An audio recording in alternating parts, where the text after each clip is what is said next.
Yeah, it's something we're extremely excited about. Obviously, getting to play a great opponent in Ohio State. I think that's a great representation of what the Big Ten is capable of, having these two teams with the opportunity to face off and the granddaddy of them all. So we're super excited. Our players, our staff, certainly myself, about getting this opportunity at the Rose Bowl. Thank you, Coach. We'll now open up the teleconference for questions. Please raise your hand to ask a question using the raise hand icon within Zoom. If and when your question is selected, we will unmute your microphone and state your name and your media outlet when asking a question. Our first question comes from Bill Rabinowitz. Hi, Dan. Bill Rabinowitz from the Columbus Dispatch. When the bracket was announced and you're the number one seed, the only undefeated team, and you're facing potentially Ohio State in the quarterfinals, what kind of goes through your mind, and just kind of your thoughts on a rematch from a team that you've already beaten? Yeah, super excited, right? Getting the opportunity to play great teams, that's what it's about. And this part of the year, I think when you play great teams, that gives you some extra motivation to go work really hard, to be prepared and ready to be out there on the field. So obviously Ohio State's a great team, and the path to the end is tough, which is exciting for our team and certainly for me. Our next question comes from Brandon Marcello.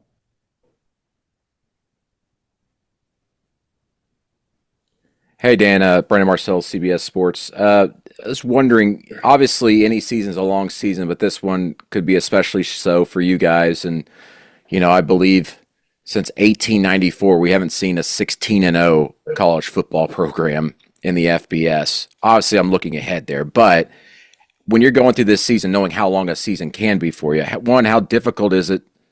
And I guess battling that psychologically with your players, preparing them mentally for that, and of course, physically navigating this schedule. Yeah, I think the real challenge in there has been for me to make sure that I'm keeping our players fresh and our team ready, but our guys are really up for the mental challenge. We've got a mature team. I've been really proud of the way they've prepped all season, and they've kind of attacked every single day and put a lot of trust in our coaching staff and our sports science department, strength staff, that we're going to have the right plan for them. I'm proud to say that like several of our players are hitting some of their highest testing numbers this year. We have guys hitting PRs in the weight room, and I think that's unique at this point in the season, but it speaks to how we've been able to adapt and adjust some of our performance stuff throughout the year to make sure that we continue to stay fresh. Our next question comes from Stephen Means. Then more of a big picture question for you. Maybe this makes sense, maybe it doesn't, but this is your third year as a head coach. And when you are developing what type of style of coach you want to be, what your philosophies are going to be, and essentially what you want to be known as a head coach. Just, can you walk me through what that process is like and coming to stylistically the type of person you want to be as a head coach when building a program for the first time?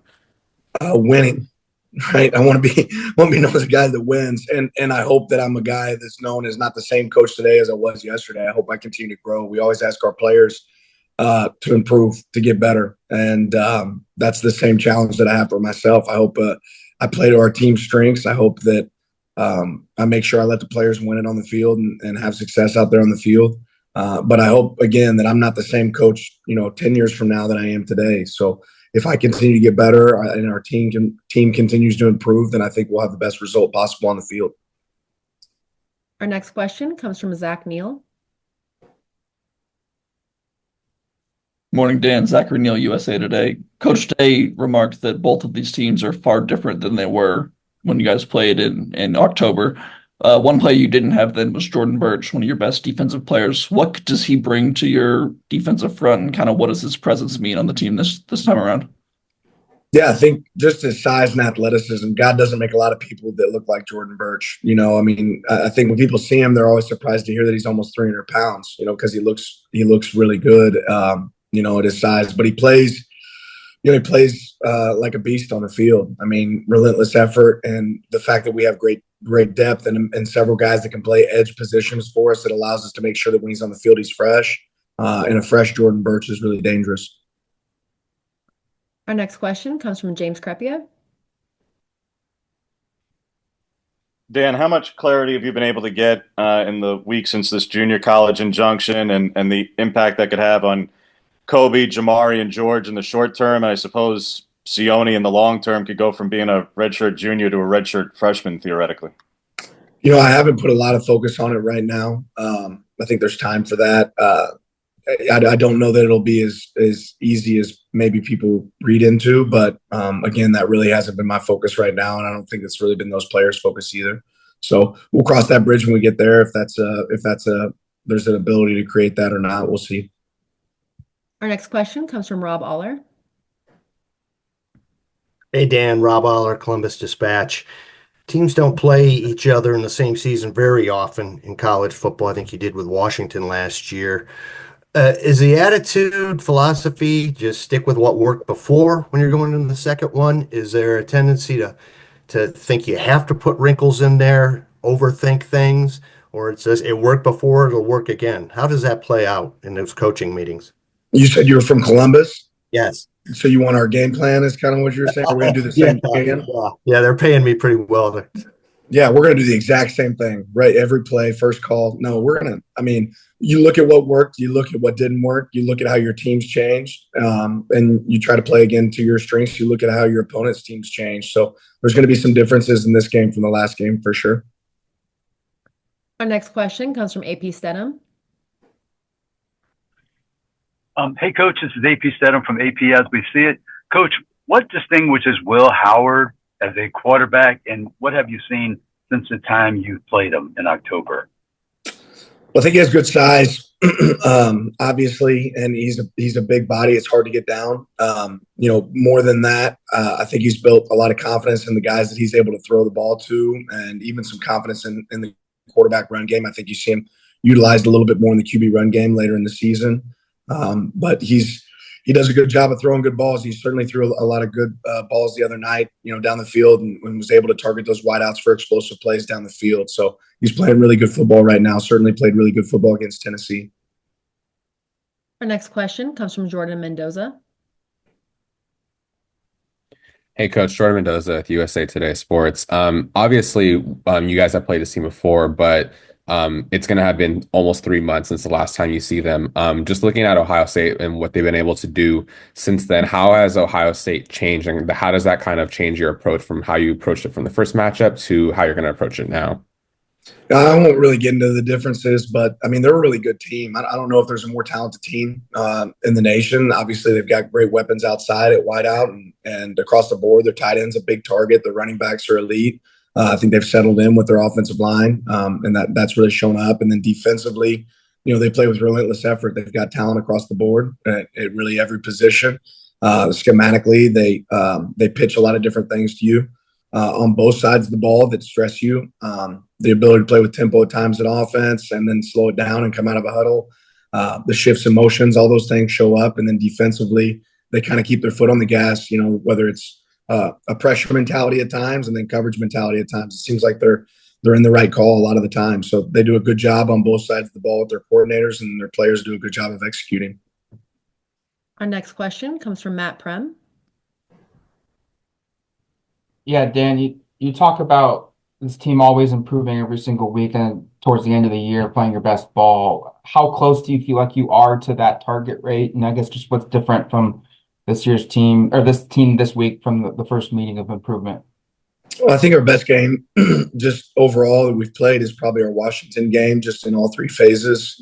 I think we've gotten better at different things with each group and each side of the ball throughout the season. But I think at moments we've certainly showed our ability to play a really good football. I think you probably argue that Ohio State's best game was the game that they just played. So, it's important at this point in the year that you're playing really good football. And sometimes you don't know that until you step on the field. And that's your job as a coach to get you ready for those moments, get our players ready for those moments. But certainly hope that we put our best foot forward when we play in this Rose Bowl. Our next question comes from Patrick Murphy.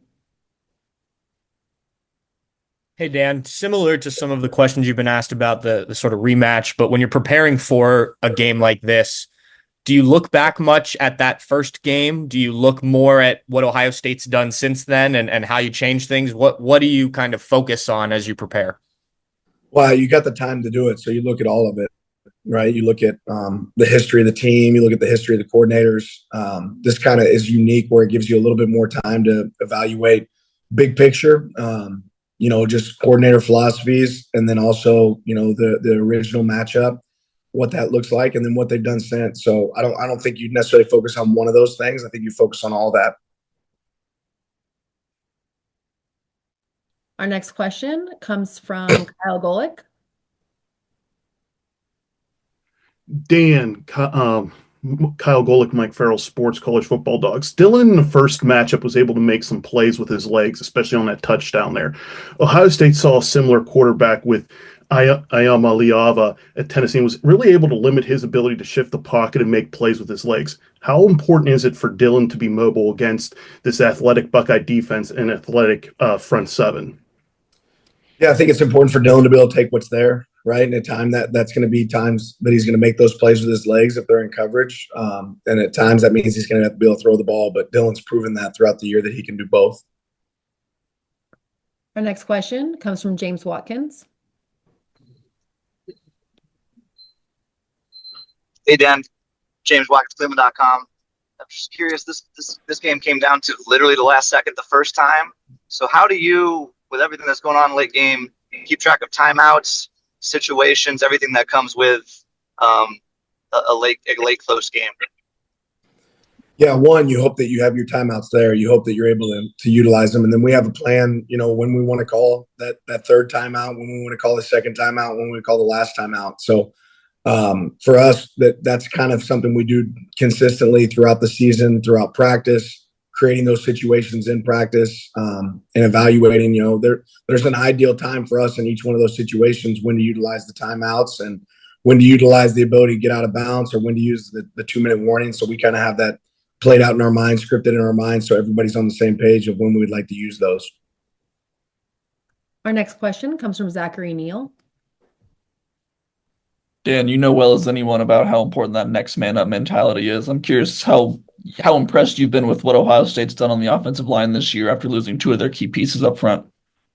Yeah, I think they've done a really good job. Obviously, they have good players, and they won several games last year with some of the guys in some of the positions that they're playing now. So I think that, having the ability to shuffle and put guys where you need to be able to put them, and then create that continuity, is really important, and they've been able to create that.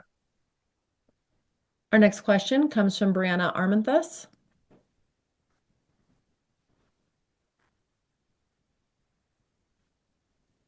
Bree, can you unmute your microphone?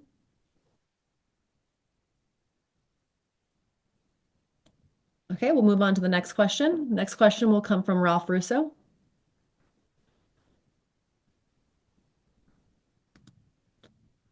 Hey, Dan, congratulations. Listen, I know you want to bring the best players into Oregon, no matter how, whatever the mode, be it high school recruiting or transfers. But and you saw how that's done at Georgia. But when they're not in your backyard, how does it change the strategy when you don't have as many of those players within a 90-mile drive of campus? How does it change the strategy to get them?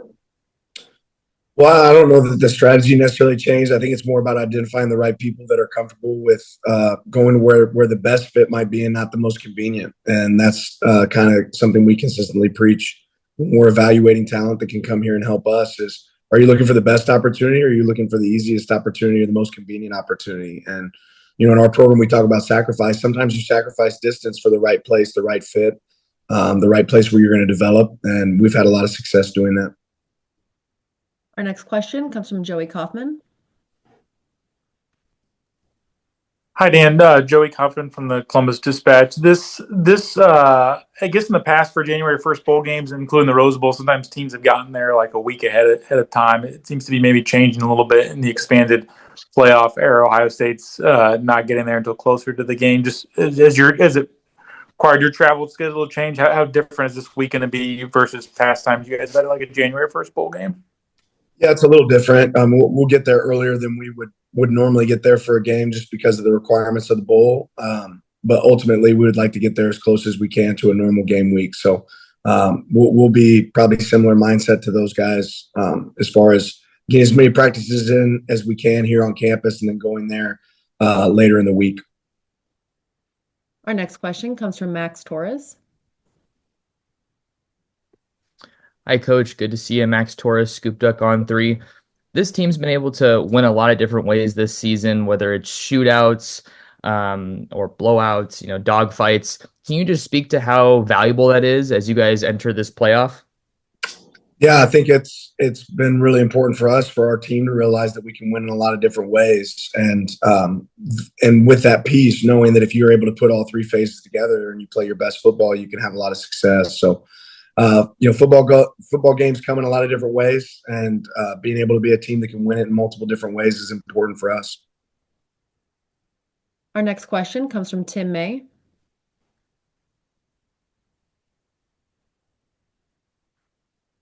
There we go. That new unmute comes up kind of funny. Dan, Dylan Gabriel was on I'm from LettermanRow.com. Dylan Gabriel was on my Heisman ballot. But I wanted to ask you, when I watch him play, what stood out most is his cool under pressure, etc. Does that stand out to you too? And how would you express it as a head coach of what he kind of brings in the toughest situations? Yeah, I think you said it right. I've been really impressed with Dylan's poise. It doesn't matter if there's just a couple seconds left on the clock or if it's 4th and 9. I feel like he treats those plays the same as 1st and 10 at the beginning of the game. So he's able to stay cool as the backside of the pillow in big moments, and it's certainly paid off for us.